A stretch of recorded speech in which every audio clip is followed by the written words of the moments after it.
Today we will discuss the life processes. What is living? Living के अंदर ही life होती है। तो लिविंग क्या है? Livings are those organism which can perform vital activities. Livings के अंदर वाइटल एक्टिविटीज होंगी, जबकि नॉन लिविंग के अंदर वाइटल एक्टिविटीज नहीं होंगी। वाइटल एक्टिविटीज क्या होती हैं? वाइटल एक्टिविटीज ऐसी प्रोसेस होती हैं जिनमें इंटरनल एनर्जी का यूज होता है या इंटरनल एनर्जी को यूज किया जाता है, जैसे movement, growth, digestion, excretion, reproduction, sensitivity, adaptability, respiration. ये मेन वाइटल एक्टिविटीज हैं। इनके अलावा और भी वाइटल एक्टिविटीज होती हैं। ये मेन वाइटल एक्टिविटीज हैं जिनके बारे में शॉर्ट में हम डिस्कस करेंगे। First vital activities movement. Movement क्या है? मूवमेंट एक किसी भी बॉडी पार्ट का एक जगह से दूसरी जगह तक जाना कहलाता है मूवमेंट। इसी से रिलेटेड एक और टर्म होता है लोकोमोशन। लोकोमोशन में पूरी की पूरी बॉडी एक जगह से दूसरी जगह जाती है। जैसे हमने ये हाथ अपना इधर से इधर ले गए, दिस इज मूवमेंट, और हम पूरा खुद यहां से इधर आ गए, दिस इज लोकोमोशन। तो मूवमेंट बॉडी पार्ट में होता है, लोकोमोशन पूरी बॉडी में होता है। और हम किसी नॉन लिविंग को, जैसे पेन है, हमने इसको यहां से उठा के यहां रख दिया, इसकी भी तो जगह चेंज हुई, लेकिन ये मूवमेंट नहीं है।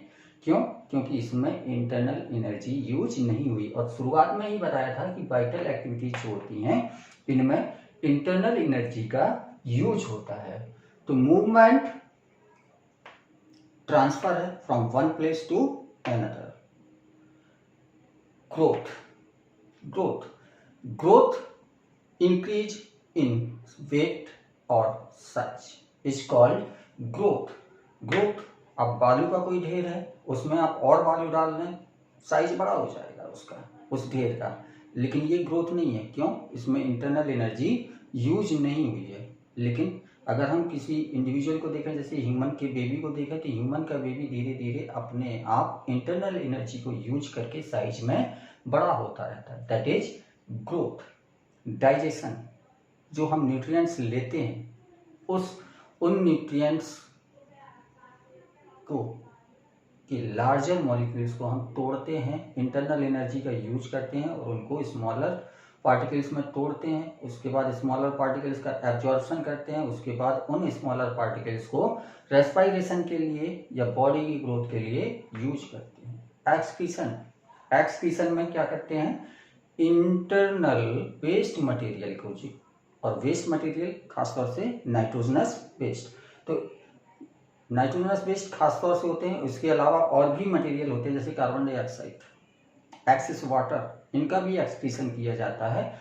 लेकिन मेनली जो नाइट्रोजनस वेस्ट होते हैं उनके रिमूवल को हम बोलते हैं excretion. Reproduction is the production of offspring similar to itself. अपने जैसे ऑफ स्प्रिंग को प्रोड्यूस करना रिप्रोडक्शन कहलाता है। इसमें भी इंटरनल एनर्जी का यूज होता है। सेंसिटिविटी, एक्सटर्नल एनवायरनमेंट में कोई चेंज हो रहा है, वो हमको फील हो, दिस इज कॉल्ड सेंसिटिविटी। जैसे गर्मी, टेम्परेचर बढ़ गया तो हमें गर्मी फील होने लगती है, that is sensitivity. Temperature down हो गया, हमें ठंड लगने लगती है, दैट इज सेंसिटिविटी। और इसी सेंसिटिविटी के अकॉर्डिंग हम अपनी बॉडी को अडेप्ट करते हैं। जैसे आपने बर्ड्स को देखा होगा, जब सर्दियां आती हैं तो क्या करते हैं, अपने जो उनके फेदर्स होते हैं उनको वो फैला लेते हैं। फैलाने से क्या होता है, उनमें एयर ट्रैप हो जाती है, और एयर ट्रैप होने की वजह से एक इंसुलेटिंग कंबल, जैसे हम लोग सर्दियों में कंबल ओढ़ लेते हैं, कंबल क्या करता है,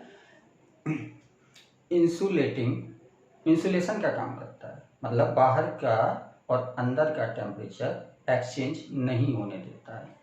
तो एडेप्टेबिलिटी भी लिविंग का कैरेक्टर। रेस्पिरेशन, अभी ग्रोथ बता रहे थे, तब आपको बताया था कि फूड जो लेते हैं तो उस फूड को स्मॉलर पार्टिकल में तोड़ते हैं, फिर उस स्मॉलर पार्टिकल को हम रेस्पिरेशन में यूज करते हैं, और ये रेस्पिरेशन से क्या होता है, एनर्जी का प्रोडक्शन होता है जो वाइटल एक्टिविटीज को चलाने में हेल्प करती हैं। Energy requirement for living. Energy, vital activities को परफॉर्म करने के लिए एनर्जी की जरूरत होती है, और ये एनर्जी हमें कहाँ से मिलती है? फूड से। फूड न्यूट्रिशन प्रोवाइड कराता है, और ये न्यूट्रिशन रेस्पिरेशन में यूज होते हैं, और रेस्पिरेशन क्या करता है? एनर्जी को लिबरेट करता है, जिससे डिफरेंट वाइटल एक्टिविटीज परफॉर्म होती रहती हैं। तो food provide nutrition. Main nutrients कौन कौन से होते हैं, मतलब ऐसे क्या क्या मटेरियल हैं जिनसे हम एनर्जी ऑब्टेन कर सकते हैं, एनर्जी गेन कर सकते हैं? तो पहला कार्बोहाइड्रेट, दूसरा प्रोटीन, तीसरा फैट, चौथा विटामिन, पांचवा मिनरल्स और छठवां वाटर। ये 6 मेन न्यूट्रिएंट्स होते हैं जिनसे हमें एनर्जी मिलती है, या जो एनर्जी प्रोडक्शन में हेल्प करते हैं। कार्बोहाइड्रेट, प्रोटीन, फैट, विटामिन्स, ये कार्बन कंटेनिंग न्यूट्रिएंट्स हैं, और वाटर एंड मिनरल्स, इनमें कार्बन प्रेजेंट नहीं होता है। तो न्यूट्रिएंट्स को अगर हम देखें, न्यूट्रिएंट्स के बेस पर देखें, तो मोड ऑफ न्यूट्रिशन 2 टाइप का होता है, autotrophic mode of nutrition and heterotrophic mode of nutrition. Autotrophic mode of nutrition, जिनमें ऑर्गेनिज्म अपने न्यूट्रिएंट्स को खुद बनाता है, जैसे प्लांट्स क्या करते हैं? अपने फूड की सिंथेसिस खुद करते हैं by the process of photosynthesis. ये फोटोसिंथेसिस की प्रोसेस से अपने फूड की सिंथेसिस खुद करते हैं। फोटोसिंथेसिस के लिए मेनली जो रिक्वायर्ड मटेरियल होता है, ये कार्बन डाइऑक्साइड और वाटर होता है। कार्बन डाइऑक्साइड और वाटर, इनको ये क्लोरोफिल और सनलाइट की प्रेजेंस में कन्वर्ट कर देते हैं इनटू ग्लूकोज। और ग्लूकोज फूड मटेरियल होता है जिनसे प्लांट्स एनर्जी ले सकते हैं। तो फोटोसिंथेसिस की प्रोसेस रिक्वायर्ड होती है in plants to get their food. This type of nutrition, जिसमें प्लांट्स खुद अपने फूड को बना रहे हैं, this type of nutrition is autotrophic mode of nutrition. Carbon dioxide, water, chlorophyll की प्रेजेंस में, सनलाइट की प्रेजेंस में, दोनों क्या हो जाते हैं? दोनों के बीच में बॉन्डिंग हो जाती है और ग्लूकोज का फॉर्मेशन हो जाता है। इस पूरी रिएक्शंस को हम कैसे लिख सकते हैं? 6CO2 plus 12H2O in presence of sunlight and chlorophyll. ये C6H12O6 ये ग्लूकोज का फॉर्मूला होता है, प्लस 6H2O प्लस ऑक्सीजन इसमें निकलता है एज ए बाई प्रोडक्ट। ये बैलेंस्ड रिएक्शन है फोटोसिंथेसिस की। कार्बन डाइऑक्साइड के 6 मॉलिक्यूल्स यूज होते हैं, वाटर के 12 मॉलिक्यूल्स यूज होते हैं ग्लूकोज का 1 मॉलिक्यूल बनाने में, और 6 वाटर के मॉलिक्यूल वापस मिल जाते हैं और 6 ऑक्सीजन के मॉलिक्यूल्स हमें ऑब्टेन होते हैं। हम ये कैसे पता करते हैं कि कार्बन डाइऑक्साइड की, सनलाइट की या क्लोरोफिल की जरूरत होती है फोटोसिंथेसिस में? इसके लिए कुछ एक्सपेरिमेंट होते हैं। जैसे पहले हम देखते हैं कि how carbon dioxide is essential, कि कार्बन डाइऑक्साइड, तो इसके लिए एक्सपेरिमेंट होता है। इस एक्सपेरिमेंट में हम क्या करते हैं? एक प्लांट लेते हैं, इस प्लांट को हम 2 से 3 दिन तक पहले अंधेरे में रखते हैं, ताकि लीफ के अंदर जितना भी स्टार्च है वो यूज हो जाए। इस 2-3 दिन को इसको अंधेरे में रखने के बाद इस लीफ के आधे पोर्शन को हम एक टेस्ट ट्यूब के अंदर कर देते हैं, और इस टेस्ट ट्यूब में KOH का सॉल्यूशन रख देते हैं, पोटेशियम हाइड्रोक्साइड KOH का सॉल्यूशन रख देते हैं। ये KOH की खासियत होती है कि यहाँ पर जितनी भी एयर में कार्बन डाइऑक्साइड होगी ये उसको एब्जॉर्ब कर लेगा, मतलब इस टेस्ट ट्यूब के अंदर कार्बन डाइऑक्साइड नहीं है। फिर इस पूरे प्लांट को ले जाकर हम कुछ घंटों के लिए सनलाइट में रख देते हैं। सनलाइट में रखने से इनमें फोटोसिंथेसिस होगी और फोटोसिंथेसिस होने के बाद इस लीफ को हम तोड़ेंगे। इस लीफ को तोड़ने के बाद पहले इसको बॉयल करेंगे वाटर में। वाटर में बॉयल इसलिए करते हैं कि इसकी जो सेल वॉल है, प्लांट में सेल वॉल प्रेजेंट होती है, तो इनकी जो सेल वॉल है वो टूट जाए। फिर इसके बाद इसको अल्कोहल में बॉयल करते हैं। अल्कोहल में बॉयल करने की वजह से क्या होगा, इसका पूरा क्लोरोफिल डिसइंटीग्रेट हो जाएगा। फिर उसके बाद इसमें इस लीफ को वॉश करके एक पैट्री डिश में रखते हैं। पैट्री डिश में रखने के बाद उसमें आयोडीन का सॉल्यूशन डालते हैं। जब आयोडीन का सॉल्यूशन डालते हैं तो हम देखते हैं कि जो लीफ का जो हिस्सा टेस्ट ट्यूब के अंदर था वो व्हाइट रह गया और जो हिस्सा टेस्ट ट्यूब के बाहर था वो ब्लू ब्लैक कलर का हो गया, ब्लू ब्लैक। तो इस एक्सपेरिमेंट से हमें क्या पता चला कि जो स्टार्च है वो केवल उतने पोर्शन में है जो टेस्ट ट्यूब के बाहर था, मतलब जिसको कार्बन डाइऑक्साइड मिला था। तो इस एक्सपेरिमेंट से हमें पता चलता है कि carbon dioxide is essential for photosynthesis. दूसरा एक्सपेरिमेंट हम करेंगे सनलाइट के लिए। तो हम ये कैसे पता करेंगे कि सनलाइट एसेंशियल है for the photosynthesis.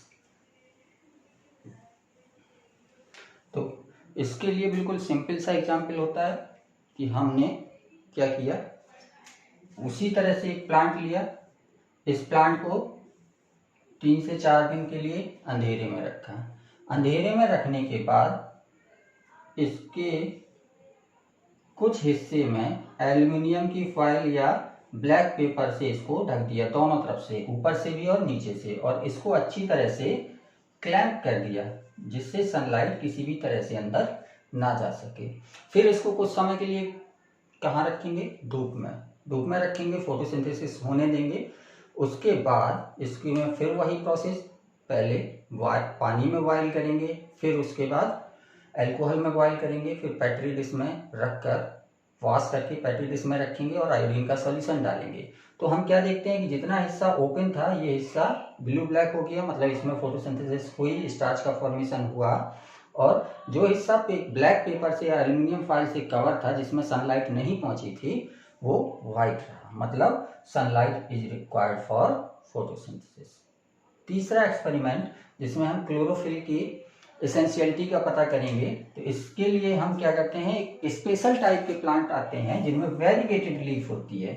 Variegated leaf कैसी लीफ कहलाती है, इस लीफ में कुछ हिस्सा ग्रीन होता है और कुछ हिस्सा दूसरी कलर का होता है। तो ये मान लीजिए एक लीफ है जिसका अंदर का हिस्सा ग्रीन कलर का है और बाहर का हिस्सा येलो कलर का है। इस तरह की लीफ आपको जनरली देखने को मिल जाएंगी, तो ये वेरीगेटेड लीफ कहलाती हैं। इस वेरीगेटेड लीफ को हम वही प्रोसेस अपनाएंगे, 2 से 3 दिन के लिए या 3 से 4 दिन के लिए हम अंधेरे में रखेंगे जिससे इसके अंदर का जितना स्टार्च है वो खत्म हो जाए। उसके बाद इस प्लांट को कुछ घंटों के लिए सनलाइट में रखेंगे। सनलाइट में रखने के बाद इस लीफ को हम तोड़ेंगे। तोड़ने के बाद पहले वाटर में बॉयल करेंगे, फिर अल्कोहल में बॉयल करेंगे, फिर वॉश करके पेट्री डिश में रखेंगे। पेट्री डिश में रखने के बाद आयोडीन सॉल्यूशन डालेंगे और देखेंगे कि जितने हिस्सा ग्रीन था उतना ब्लू ब्लैक कलर का हुआ, मतलब वहां पर स्टार्च प्रेजेंट था, और जितना हिस्सा येलो नहीं था उसमें वो व्हाइट कलर का रहेगा, मतलब वहां पर स्टार्च का फॉर्मेशन नहीं हुआ। तो ये 3 एक्सपेरिमेंट से हमें पता चलता है कि कार्बन डाइऑक्साइड, सनलाइट और chlorophyll is essential for the photosynthesis. अब आपको एक डाउट और हो सकता है कि जब 6 वाटर मॉलिक्यूल बनना है तो हम 12 वाटर मॉलिक्यूल क्यों लें, यहाँ पर 6 वाटर मॉलिक्यूल ले लें और ये यहाँ से हटा दें। तो ये हम नहीं हटा सकते हैं। इसका एक रीजन होता है कि जो ऑक्सीजन बनता है ये वाटर से बनता है। तो 6 ऑक्सीजन के मॉलिक्यूल्स बनने थे, तो यहाँ पर 12 ऑक्सीजन के एटम चाहिए, तो 12 ऑक्सीजन के एटम वाटर से निकलने हैं, तो यहाँ पर 12 वाटर के मॉलिक्यूल्स हमें लेने पड़ेंगे। जबकि यहाँ पर हम जो वाटर बन रहा है इस वाटर में जो ऑक्सीजन आएगा ये कहाँ से आएगा, कार्बन डाइऑक्साइड से। तो बैलेंस रिएक्शन इसी तरह से लिखते हैं, 6CO2 + 12H2O। ओके, तो this is autotrophic mode of nutrition. अब हम आते हैं on heterotrophic mode of nutrition. Heterotrophic mode of nutrition, इसमें ऑर्गेनिज्म अपने फूड की सिंथेसिस खुद नहीं करेगा, अपने फूड की सिंथेसिस खुद नहीं करेगा, ये किसी दूसरे ऑर्गेनिज्म से फूड लेगा। जैसे मान लीजिए किसी प्लांट से ले रहा है, हर्बीवोर है, कोई डियर है, ह्यूमन है, ह्यूमन भी प्लांट से न्यूट्रिशन लेता है, फल वगैरह खाता है। वैसे तो ह्यूमन ऑमनिवोरस है, लेकिन हम इसको हर्बीवोर्स भी बोल सकते हैं। तो ऐसे ऑर्गेनिज्म जो प्लांट से न्यूट्रिशन लेते हैं उनको बोलते हैं हर्बीवोर्स। या फिर कार्निवोर्स है, वो भी किसी दूसरे ऑर्गेनिज्म से ही, दूसरे ऑर्गेनिज्म से के मीट से अपने न्यूट्रिशन को पूरा करेगा।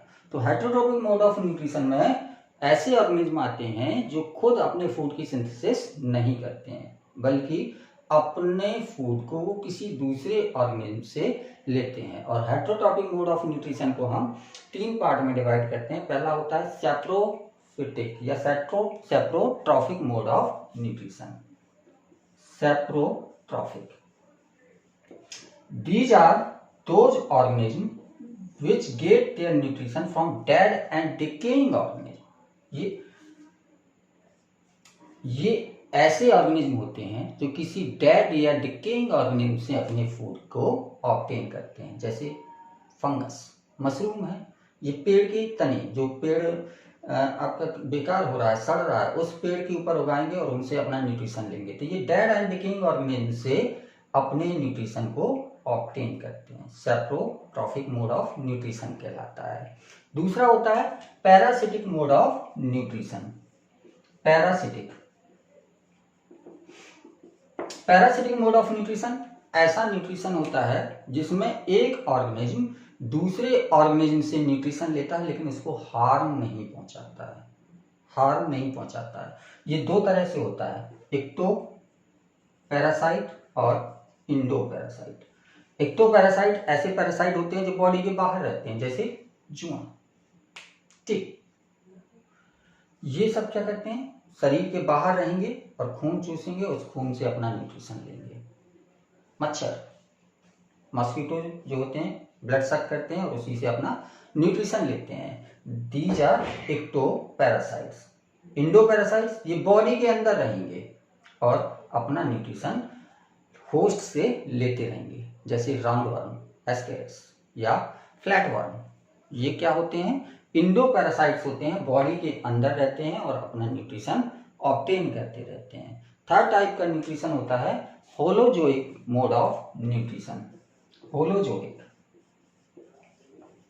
होलोजोइक मोड ऑफ न्यूट्रिशन, ये ऐसे ऑर्गेनिज्म होते हैं जो अपने खाने को निगलते हैं, इनटेक करते हैं। जैसे हम आप लोग हैं, क्या करेंगे, हाथ से खाने को मुंह तक ले जाएंगे और उसको निगलेंगे। तो होलोजोइक मोड ऑफ न्यूट्रिशन ऐसा न्यूट्रिशन होता है जिसमें ऑर्गेनिज्म फूड को इनटेक करेगा। तो this is all about autotrophic mode of nutrition and heterotrophic mode of nutrition.